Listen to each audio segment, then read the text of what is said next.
The market was loud. It was always loud.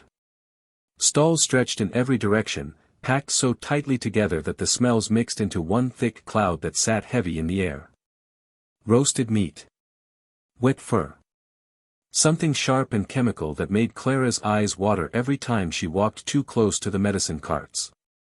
Creatures called out from cages. Sellers shouted prices. Buyers argued back. Carts rolled over uneven stone ground and rattled loud enough to make conversation difficult. Clara walked through all of it with her hands in her jacket pockets and her eyes moving from stall to stall. She was 17. Not tall. Not particularly noticeable. She had brown hair pulled back in a simple tie, worn boots that had seen better days, and a jacket 2 sizes too big that had belonged to her father before it belonged to her. She did not look like someone important. She did not carry herself like someone important. She was simply a human girl walking through an alien market on a cold gray morning, trying to keep up with her Uncle Roy. Roy was a big man with a slow walk and a habit of stopping at every third stall to look at things he never bought. He came to the market every week. He said it helped him think. Clara had started coming with him 6 months ago when she moved in after her parents passed, and somewhere along the way it had become the one thing in her week she actually looked forward to. She liked watching things. She liked the way different species moved, the way they talked to each other, the way a seller's expression changed when someone showed real interest in their goods. She had a quiet way of noticing things that most people walked past. Today she was following Roy toward the grain section at the far end of the market when something made her slow down. It was not a sound. It was the absence of one. In a market this loud, silence in any one spot meant something. Clara turned her head. Down a side passage between 2 large stalls, away from the main flow of buyers, the crowd thinned to almost nothing. The passage was narrow and poorly lit, the kind of place serious buyers never bothered with. A few broken crates were stacked against one wall. A single seller sat on a low stool, old and gray-skinned, wrapped in a worn coat. In front of him, chained to a rusted post, was a cage barely large enough to hold what was inside it. Clara walked toward it before she had made any decision to do so. She stopped in front of the cage and looked in. It was a dragon. A very small one. No larger than a house cat. Its scales were the color of old ash, not silver, not white, just the dull flat gray of something that had lost its shine entirely. It was lying on its side on the bare floor of the cage. Its legs were folded under it loosely, not the way a sleeping animal folds its legs, but the way a body settles when it no longer has the strength to hold itself. Its eyes were closed. Its small chest moved. But only just. Clara crouched down so she was level with the cage. She could see the bones along its sides. She could see where the chain around its front leg had rubbed the scales away, leaving dark raw skin underneath. She could see the shallow, uneven rhythm of its breathing. Too slow, too light, the kind of breathing that was doing the bare minimum to keep something alive. She looked at the sign tied to the front of the cage. 3 credits. Final offer. She looked up at the seller. How long has it been like this? The old seller glanced at her with the mild disinterest of someone who had been ignored all morning. For days, he said. His voice was flat. He spoke the common trade language slowly, the way most older alien merchants did when they bothered to speak it at all. What is wrong with it? Everything, the seller said. He did not say it cruelly. He said it the way someone states a simple fact. It was brought in with a group. The others sold. This one stopped eating on the first day. Stopped drinking on the second. I kept it because I thought it might come back. It has not come back. He shrugged one shoulder. 3 credits. Enough to cover what I paid for the cage space. Clara looked back at the dragon. Something moved in her chest. Not pity exactly. Something quieter than pity. Something more like recognition. She had seen this before, not in a dragon, but in a dog once, years ago, that someone had left tied outside in winter without food or water. She had been 9 years old. She had stood in front of that dog the same way she was standing in front of this cage. Her mother had been with her that day. Her mother had said, "If you can help something, and you choose not to, that is a decision you will carry." Clara reached into her jacket pocket. She found the small folded cloth where she kept what little spending money she had brought today. She unfolded it. 3 credits exactly. She had been saving them to buy a small jar of the spiced tea Roy liked, as a thank you for letting her stay with him. She set the 3 credits on the stall counter without another word. The seller looked at the credits. He looked at her. Something passed across his face, not quite confusion, not quite pity. He said nothing for a moment. Then he leaned forward and unclipped the chain from the post and lifted the cage latch and handed Clara the whole thing. "You are wasting your time," he said. Quietly. Not unkindly.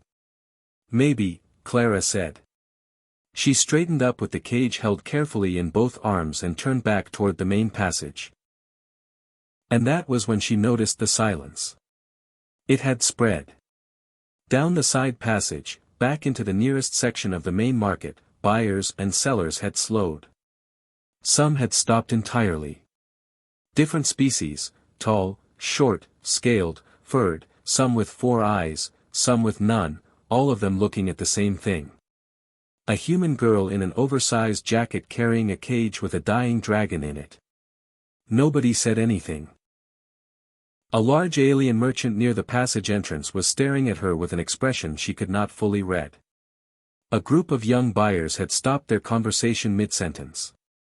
Even a stall seller who had been shouting prices 3 stalls down had gone quiet, watching. Clara looked at none of them for long. She adjusted the cage in her arms so it sat more level and walked back toward where she had last seen Roy. She found him 2 stalls down, holding a bunch of dried herbs and frowning at the price tag. He looked up. He looked at the cage. He looked at Clara. "What is that?" he said. "A dragon," Clara said.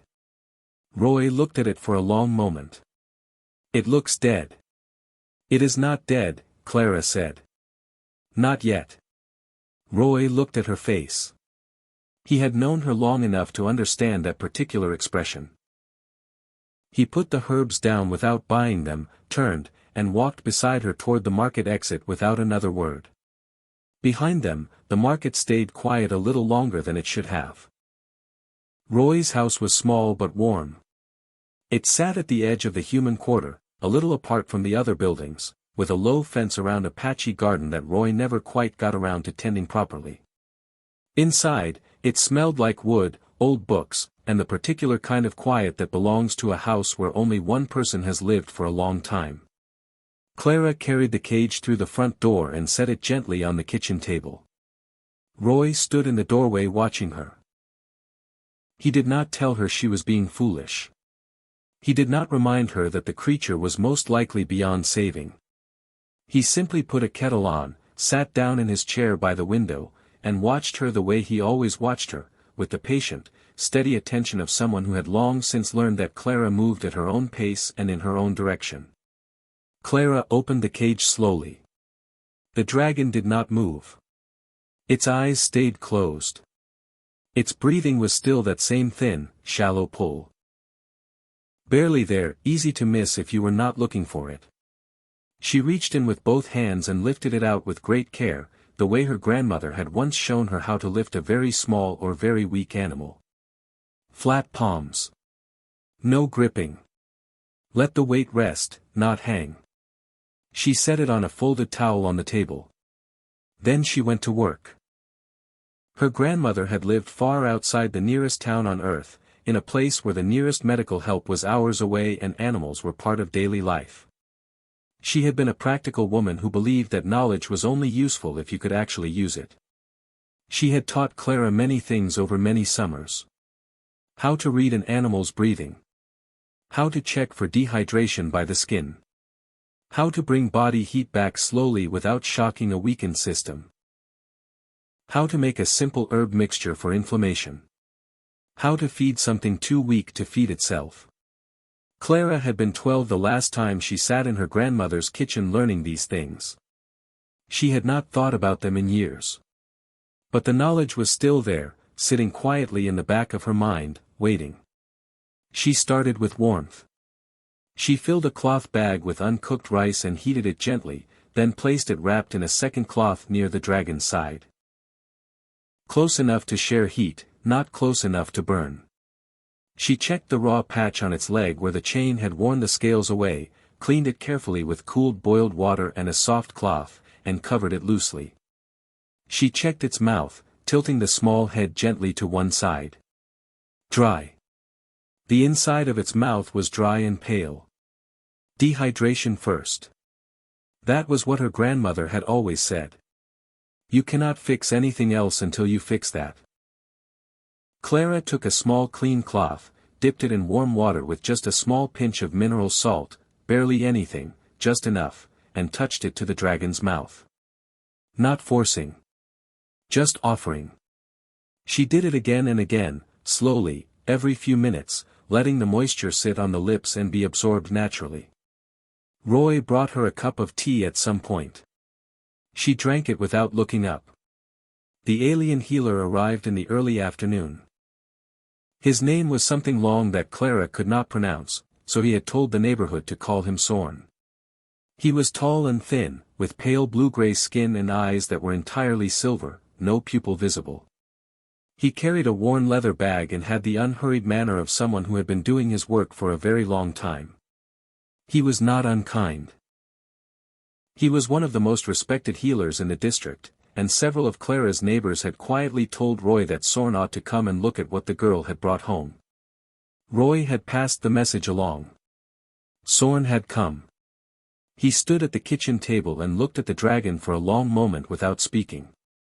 Then he opened his bag and took out a small instrument, pressed it gently to the dragon's side, and read whatever information it gave him in quiet silence. He did this twice. He looked at the raw patch on the leg. He looked at the color of the scales. He looked at the breathing. Then he straightened up and looked at Clara. The organ that controls its internal heat has failed, he said. His common language was precise and careful. In this species, when that organ fails, the rest follows within 2 to 3 days. There is no treatment I carry that addresses it directly. The body is too far into the process. He paused. I am sorry. I know that is not what you were hoping to hear. Clara looked up at him. What would happen if the body stayed warm enough from the outside while the organ tried to recover on its own? Sorn was quiet for a moment. It is not something that happens, he said. The organ does not recover. This is established. Has it been tried? Clara asked. Not rudely. Genuinely. Sorn looked at her with his silver eyes. Not to my knowledge. Because the outcome has always been the same. Clara nodded slowly. Thank you, she said. I appreciate you coming. Sorn looked at the dragon again. He looked at the warm cloth bag beside it. He looked at the small bowl of water and the damp cloth in Clara's hand. Something moved across his face, not dismissal exactly. Something more complicated. He picked up his bag. I will leave you something for the wound on its leg, he said quietly. He set a small sealed container on the table. For infection. It will not save it, but it will keep the wound clean. Thank you, Clara said again. Sorn left. Roy closed the door softly behind him. Clara opened the small container, smelled it carefully, decided it was fine, and applied a thin layer to the wound on the dragon's leg. Then she went back to the warm cloth. Back to the damp cloth at its mouth. Back to the slow, patient work of keeping something alive one small step at a time. By evening, Roy had pulled a chair up to the other side of the table and was reading a book. Neither of them spoke much. The kitchen was warm. The lamp on the counter gave off a low yellow light. Outside, the wind had picked up and was moving through the gap under the back door with a faint whistle. Clara sat with the dragon through all of it. At some point she began talking to it quietly. Not because she thought it could hear her. Not because she expected anything back. But because her grandmother had done the same thing, and when Clara had asked her why, her grandmother had said, "Because silence is heavy when you are very sick. Something warm and steady nearby makes a difference, even if you cannot explain how." Clara was not sure she believed that fully. But she did it anyway. She told the dragon small things. About the market that morning. About the color of the sky when they had walked home. About a bird she had seen sitting on Roy's fence that had looked deeply unimpressed with everything around it. Roy glanced up from his book once and almost smiled. The dragon's breathing stayed shallow. But it did not get worse. That was enough for tonight. The first 2 days had been hard but steady. Clara had settled into a rhythm. Warm cloth replaced every 2 hours. Water offered on a damp cloth every 30 minutes. The wound on the leg cleaned morning and evening. She slept in short stretches on the small couch Roy had moved into the kitchen, close enough that she would hear any change. Roy brought her meals without being asked. He refilled the kettle.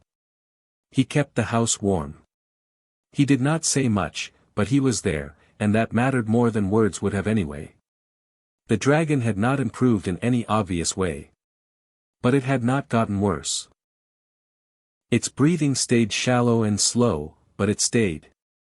The raw patch on its leg looked cleaner. Clara had managed to get small amounts of water into it by touching the damp cloth to the inside of its mouth and waiting. Whether it was swallowing or simply absorbing, she could not tell.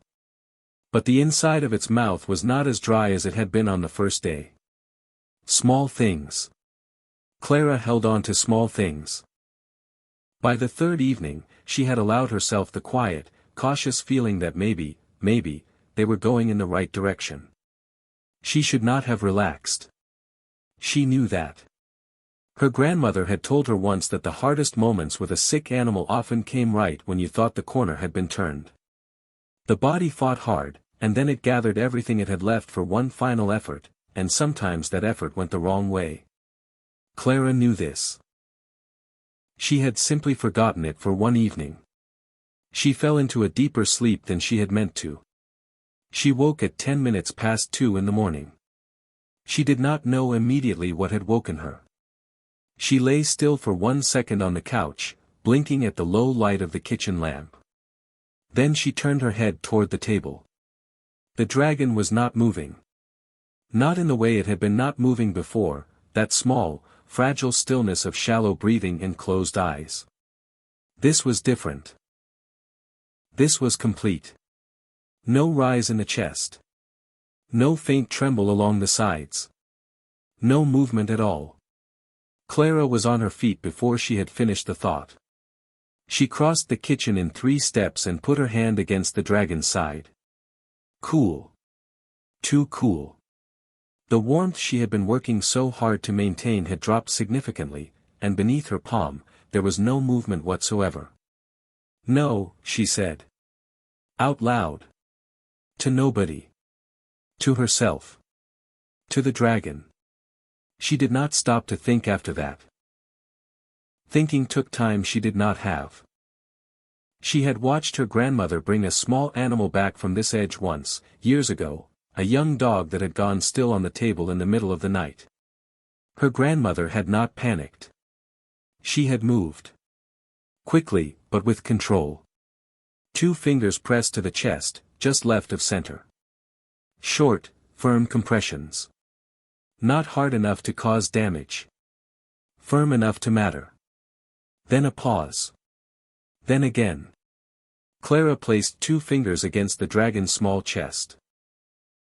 She could feel the bones beneath the dull scales. She pressed down, gently but with intention, and released. Pressed. Released. She counted under her breath. Steady rhythm. She had no idea if dragon anatomy was close enough to what she had seen her grandmother do for this to work.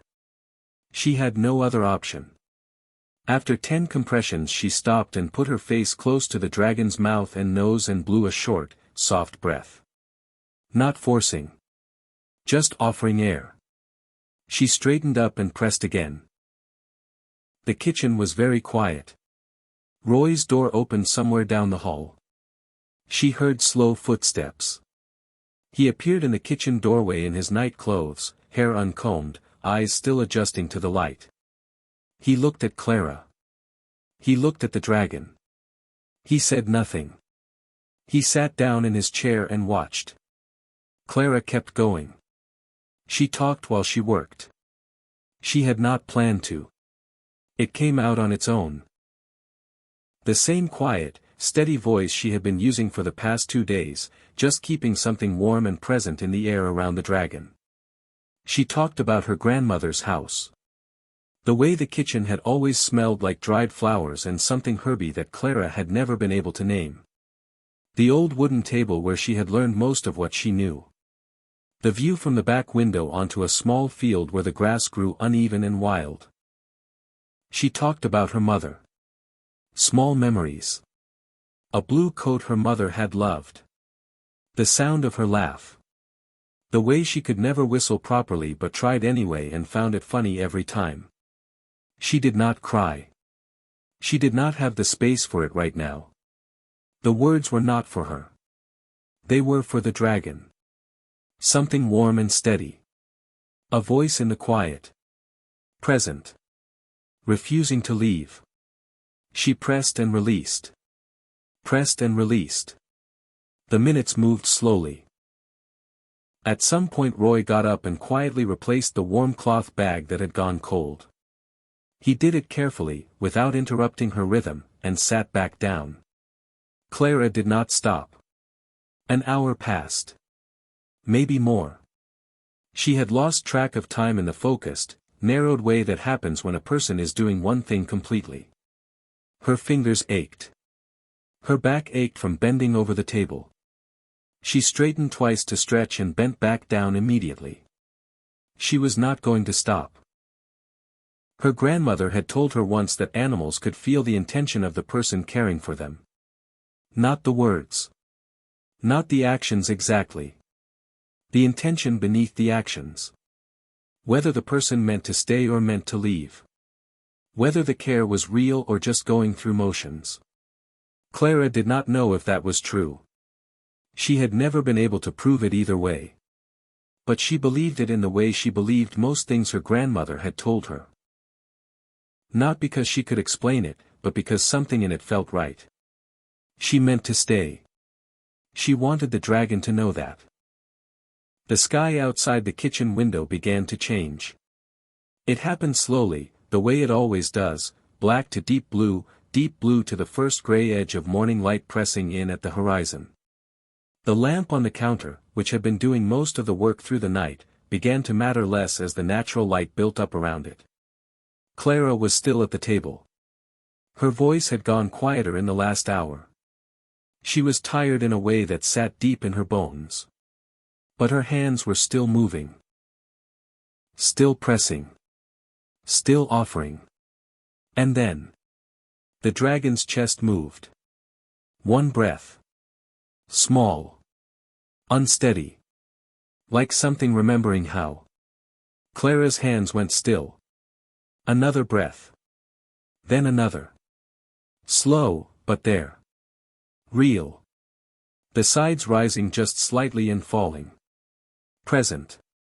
Clara let out a breath of her own, long and shaking, and pressed her hand flat against the dragon's side and felt it. Felt the breathing. Felt the small, stubborn life still in there. Roy made a quiet sound from his chair. Something between relief and disbelief. The morning light was fully in the kitchen now, soft and pale yellow, falling across the table and across the dragon's dull gray scales. And then, slowly, without drama, the dragon opened one eye. It was amber. Warm and deep, the color of late afternoon light through old glass. It was unfocused at first, the way eyes are when they are opening for the first time after a very long darkness.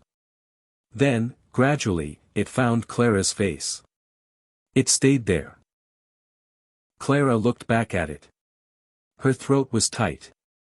She did not trust her voice for a moment. She waited until she did. "Hello," she said quietly. "You made it." The eye blinked. Once. Slowly. Clara looked at the amber color of it, at the warmth sitting inside that single open eye, at the small chest still rising and falling with new, fragile steadiness. "Ember," she said. Softly. Like something decided. Roy leaned forward in his chair with his elbows on his knees and looked at the dragon and then at his niece. Outside, the first sounds of the morning were starting up. Somewhere down the street, something moved. A bird called once. The night was over. Ember was alive. Recovery did not happen all at once. It came in small pieces, the way most real things do. The first day after the night that almost ended everything, Ember did little more than breathe and sleep.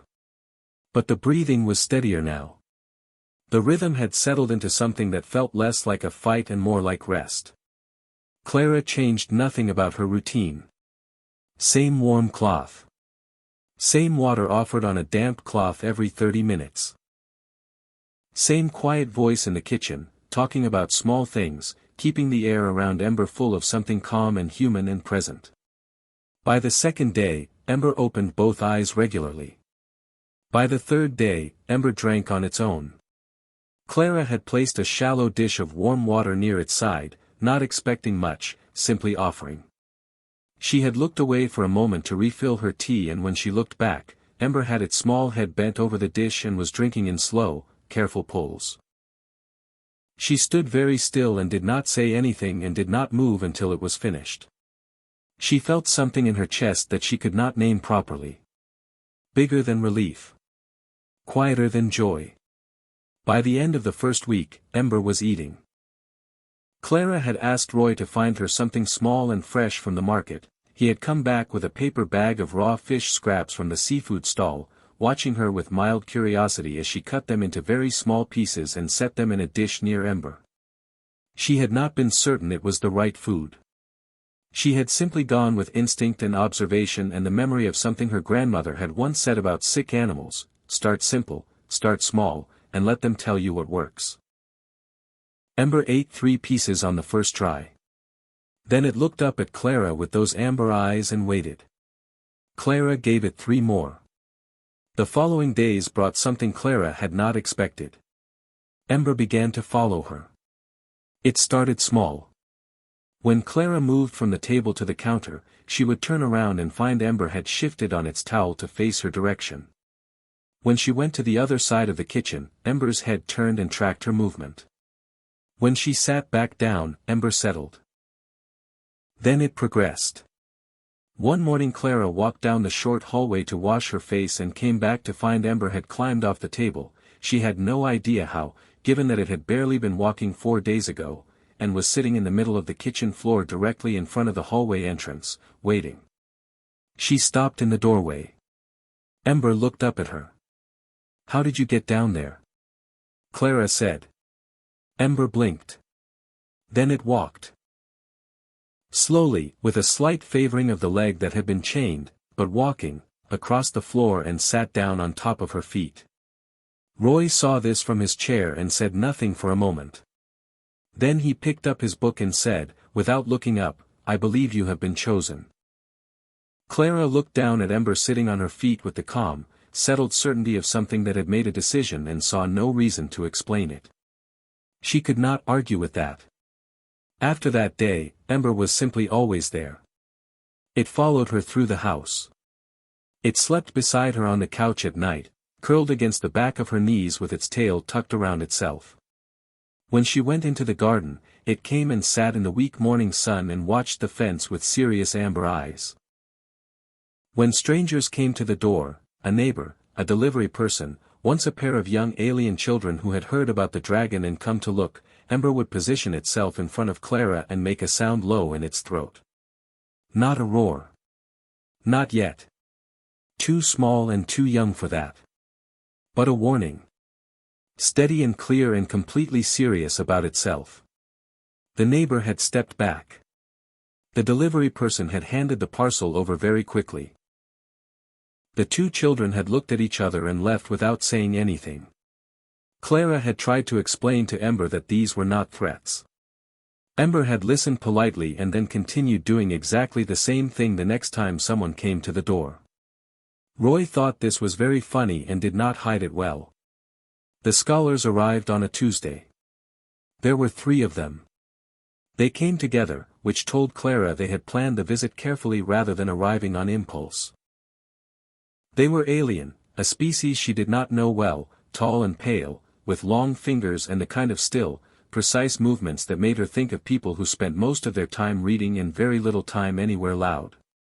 They wore plain dark clothing and carried bags full of what turned out to be notebooks and recording equipment.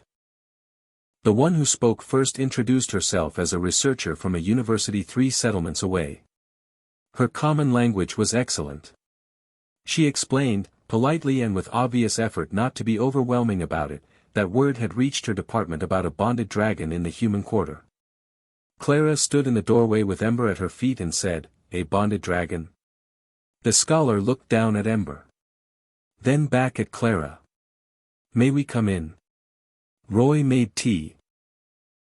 The 3 scholars sat around the kitchen table with their notebooks open. Ember sat on Clara's feet and watched all 3 of them with flat, steady amber eyes and said nothing, which was somehow more unsettling to the scholars than if it had growled. The lead scholar explained carefully. The species Ember belonged to was old. Very old. They had been documented across multiple star systems, living mostly in isolated family groups. They were not common and they were not easy to find. What made them remarkable, what had made them the subject of serious academic interest for many years, was not their rarity. It was their bonding behavior. These dragons, the scholar explained, did not bond out of habit or proximity or dependency. They bonded out of recognition. Something in them identified certain individuals as kin, true kin, accepted at a deep level that researchers had never fully been able to explain in clinical terms. It was not trained. It was not earned through feeding or care alone, though care was part of it. It was chosen. Entirely and completely chosen by the dragon. Once chosen, the bond did not break. Ever. Clara listened to all of this quietly with her hands around her tea. "Has it happened before?" she asked. "With humans?" The scholars looked at each other. The lead one folded her long fingers together on the table. "We have records going back a very long time," she said. "Across many species. Many worlds. Many documented cases of these dragons living near other beings, being fed by them, living alongside them." She paused. "In all of those records, the bonding behavior, the full and chosen bond, has only ever been recorded within their own kind." Another pause. Shorter. "Until now." The kitchen was quiet. Ember, sitting on Clara's feet, turned its head and looked up at her. The amber eyes were steady and warm and completely certain. Clara looked back down at it. She thought about 3 credits. About a dark corner of a loud market. About a sign that said "Final Offer." About a small chest that had stopped moving in the middle of the night and then, slowly, had started again. She thought about her grandmother's voice saying, "If you can help something, and you choose not to, that is a decision you will carry." She had not bought Ember to earn anything. She had not cared for it through that long night to be chosen or remembered or recorded in any scholar's notebook. She had done it because it was there and it was alive and she was not able to walk away. Apparently, Ember had noticed. One of the younger scholars was writing something quickly in her notebook. Another had a small recording instrument pointed carefully at Ember, though he was trying to be subtle about it and failing. The lead scholar was watching Clara with an expression that held something beyond academic interest, something closer to quiet astonishment. The market seller, the lead scholar said after a moment. The one who sold it to you. He is aware of what he had. He called it a waste of 3 credits, Clara said. The scholar was silent for a moment. Yes, she said finally. I imagine he did. Ember shifted on Clara's feet, resettled, and closed its eyes. The picture of an animal that had found exactly where it was meant to be and had no further questions about it. Roy topped up everyone's tea and said nothing. Outside the window, the afternoon was going golden and slow. The message came on a quiet morning. Clara was in the garden with Ember when Roy appeared at the back door holding a folded piece of thick paper. He looked at it the way a person looks at something they are not quite sure what to do with. Then he looked at Clara. This came an hour ago, he said. A courier brought it. Not a normal courier. The kind with official markings on the coat. Clara wiped her hands on her jacket and took it. The paper was heavy and cream-colored and had a seal pressed into it that she did not recognize. She broke it open and read. The language inside was formal but clear. It said that an elder of the Drakiel clan, one of the oldest and most respected dragon bloodline councils in recorded history, had received reports from the academic community regarding a bonded individual of rare lineage currently residing in the human quarter. The elder wished to visit. He was already traveling. He would arrive in 3 days. It was not quite a request. It was not quite a command. It sat somewhere in between, in the particular tone that very old and very powerful things use when they have decided something is going to happen and are being polite about it anyway. Clara folded the paper. Ember was sitting at her feet looking up at her with amber eyes. We are going to have a visitor, Clara said. Ember blinked slowly. Roy read the letter over her shoulder and then went inside to put the kettle on, which was what Roy did whenever he needed a moment to think. The elder arrived on the 3rd day, exactly as the letter had said. Clara had half expected something dramatic. A large vehicle. A formal procession. Some kind of announcement. What arrived instead was a single figure walking down the street toward Roy's house in the early morning, alone, at a pace that was unhurried and completely sure of itself. He was enormous. Not in the way of something that had grown large carelessly. In the way of something that had existed for a very long time and carried that time in every part of itself. He walked upright, though he was built differently from any species Clara had seen before, broad across the shoulders, with dark-scaled skin that caught the morning light in deep green and bronze. His face was long and angular, with eyes the color of deep amber, darker than embers but from the same family of warm, ancient light. He wore plain clothing, nothing decorated, nothing that announced importance. He did not need to announce it. It simply came with him. He stopped at Roy's front gate. Clara was standing in the small garden. Ember was beside her. The elder looked at Ember for a long moment. Something moved across his face that Clara could not fully name. It was too layered for one word. Then he looked at Clara. You are the one, he said.